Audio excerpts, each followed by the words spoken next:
Halo, selamat berjumpa lagi dalam mata kuliah Healing Earth. Kita sekarang akan membahas bab 2 ya, topiknya adalah krisis ekologi dan upaya pemahaman serta penanganannya. Kita melihat dua gambar ini antara planet bumi yang begitu indah gitu ya. Ketika proses krisis ini dimungkinkan nanti hasilnya adalah wajah planet bumi yang rusak gitu ya, yang tidak menarik lagi untuk dipandang.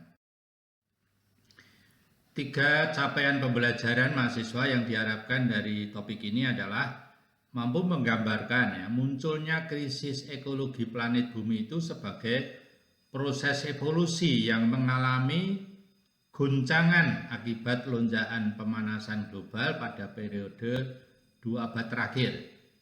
Yang kedua, mampu memahami mengapa dan bagaimana para ahli itu mensepakati bahwa kenaikan rata-rata suhu permukaan bumi itu adalah ancaman sekaligus acuan utama bagi pemahaman krisis serta penanganannya ke depan. 3, mahasiswa mampu menganalisa seberapa jauh ya relevansi proyek IJEP, yaitu International Jesuit Ecology Project, terhadap tantangan-tantangan krisis ekologi global. Seberapa jauh proyek yang memilih bidang pendidikan tinggi sebagai platform untuk menciptakan gerakan perubahan dalam masyarakat ini mampu memberikan dampak-dampak yang diharapkan. Ini adalah peta lokasi universitas dan sekolah tinggi Yesuit di seluruh dunia. Memang tidak begitu jelas, tapi jumlah totalnya itu ada 204 universitas dan sekolah Yesuit. Paling banyak itu ternyata dijumpai di Asia dan Australia, khususnya di India. Paling besar jumlahnya itu 101. Eropa, Timur Tengah 34, Afrika 8, Kanada dan Amerika Serikat itu 30, Amerika Latin itu 31. Jadi tahun 2016 para pimpinan universitas dan sekolah tinggi Yesuit itu bertemu di Universitas Sanata Dharma, tepatnya bulan September tanggal 21 sampai 24. Mereka mensepakati bahwa kuliah Healing Earth harus dikembangkan bagi Universitas Yesuit karena Universitas Yesuit punya semboyan ya.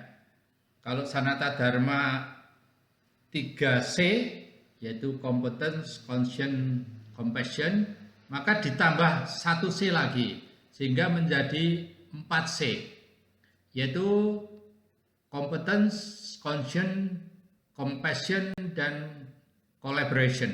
Itulah yang diinginkan oleh para pimpinan universitas dan sekolah tinggi Yesuit. Nah, kita hidup dalam satu planet bumi yang usianya sekitar 4,6 miliar tahun, berkembang dari awalnya adalah bara api, pelan-pelan berevolusi ya, menjadi planet yang sangat indah yang kita huni saat ini. Kita ini manusia itu muncul pada periode paling akhir ya, beberapa juta tahun yang lalu. Evolusi ini digerakkan oleh faktor-faktor yang kita kenal, yaitu perubahan suhu pelan-pelan gitu ya, dari panas pelan-pelan menjadi dingin, kemudian mencapai satu stabilitas yang pas untuk kehidupan. Pergerakan lempeng-lempeng bumi ya. Faktor lain kemunculan organisme dari yang paling sederhana sampai ke yang paling kompleks. Seperti manusia ini organisme sangat kompleks ya, multiselular. Ya, banyak sel yang sangat kompleks. Terjadinya juga perubahan struktur sel organisme itu sendiri. Terjadi mutasi gen dan lain-lain. Terjadi pelipat gandaan, spesies-spesies baru muncul. Tetapi juga terjadi sebuah benturan bumi dengan benda-benda angkasa yang berakibat pada kehidupan di muka bumi. Terjadi pengembangan bentuk-bentuk kehidupan baru, tetapi juga pemunahan bentuk-bentuk kehidupan lama akibat peningkatan suhu itu. Peningkatan suhu yang mendadak seperti karena benturan dengan meteor pernah memunahkan binatang-binatang raksasa yang namanya dinosaurus. Nah, dalam periode 2 abad terakhir ini para ahli mengamati terjadinya sebuah kenaikan suhu rata-rata bumi gitu ya. Kemudian itu berhasil didata ya, dicatat datanya mulai dari 20.000 tahun yang lalu ya, 20.000 tahun sebelum Masehi sampai kira-kira prediksi 2500 ya, tahun 2500. Kira-kira bagaimana perkembangan suhu rata-rata ini? Pada periode yang sangat dekat sekali itu ada grafiknya ya, grafik garisnya itu mendadak naik gitu ya. Di situ ternyata tahun 2000-an ini kita ini mengalami lonjakan kenaikan suhu rata-rata bumi. Sangat ditakutkan ya kalau kenaikan ini tidak bisa dihambat. Tahun 2015 terjadi kesepakatan Paris. Dalam kesepakatan ditetapkan jangan sampai suhu rata-rata bumi ini naik di atas 2 derajat Celcius. Akibatnya di sini diperkirakan ya terjadi pemunahan beberapa ekosistem.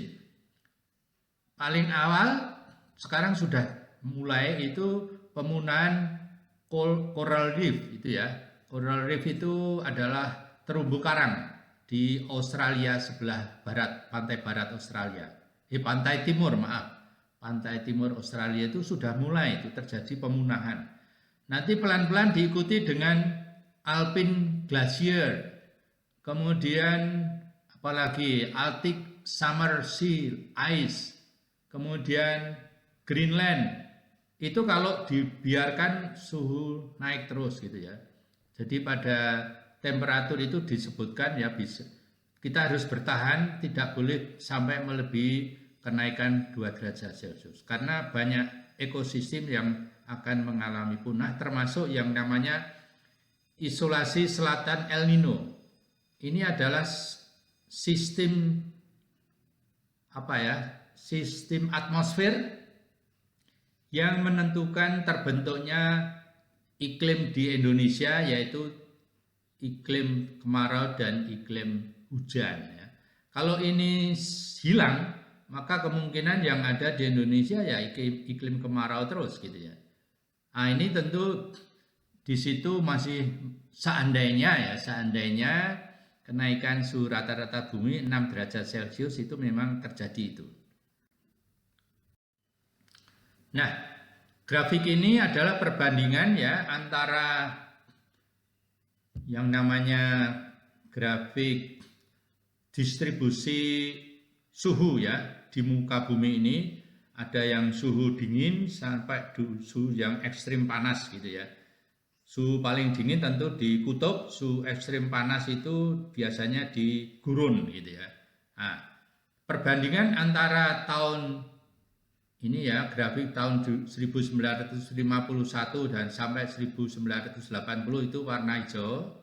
Kemudian yang baru ini, yang berwarna-warni itu adalah tahun 2005 sampai dengan 2015. Anda bisa melihat bahwa wilayah yang extremely hot ya, panas sekali, itu sekarang sudah mencapai 14,5% permukaan bumi. Jadi sementara tahun 1950-an baru 0,1% dari permukaan bumi. Ini sangat mengkhawatirkan. Ini fenomen-fenomen alam yang juga sangat mengkhawatirkan, yaitu ketika terjadi pencairan es di kutub utara dan di puncak Himalaya, maka permukaan air laut meningkat pelan-pelan gitu ya, meningkat pelan-pelan. Dari data tahun 1880 sampai tahun 2000 kenaikan terjadi setinggi 20 cm gitu ya. 20 cm. Kemudian apa yang dikhawatirkan kalau permukaan air laut itu naik? Tentu akan ada wilayah-wilayah pantai yang terendam air ya. Di situ prediksi tentang Tanjung Priok, Ancol, Pantai Indah Kapuk itu akan tergenang air laut. Meningkatnya angin badai ya. Frekuensinya meningkat, tetapi juga keganasan, daya rusaknya meningkat. Demikian juga gelombang tinggi, itu membuat para nelayan-nelayan kecil tidak bisa melaut. Dan hanya kapal-kapal yang besar yang masih bisa beroperasi. Ini ketakutan yang lain bahwa ternyata COVID-19 ini terkait erat dengan perubahan iklim global gitu ya. Perubahan iklim ini dan diprediksi bahwa perubahan iklim itu akan memacu berjangkitnya penyakit menular yang baru yang belum kita ketahui gitu ya. Dan kita tahu penularannya sangat cepat dan sangat luas. Kita belum tahu dampaknya bagaimana kalau ada penyakit baru muncul lagi setelah COVID-19. Inilah yang diharapkan kita lakukan bersama-sama, yaitu bahwa tokoh kita ini, Paus Fransiskus, mengajak dengan sungguh-sungguh agar kita menciptakan suatu dialog baru tentang bagaimana kita ini ingin menata masa depan kita terkait dengan planet kita ini. Menata supaya wajahnya baru. Inilah alasan mengapa proyek IJET dan juga mata kuliah Healing Earth ini diciptakan ya lewat jalur pendidikan tinggi para Yesuit supaya tercipta sebuah ajang atau platform pembelajaran dan dialog bersama-sama di tingkat perguruan tinggi antara mahasiswa dosen, antara mahasiswa sendiri, kemudian tentu mereka yang peduli terhadap masalah lingkungan ini bisa ditampung dalam platform ini. Demikian, terima kasih atas perhatiannya.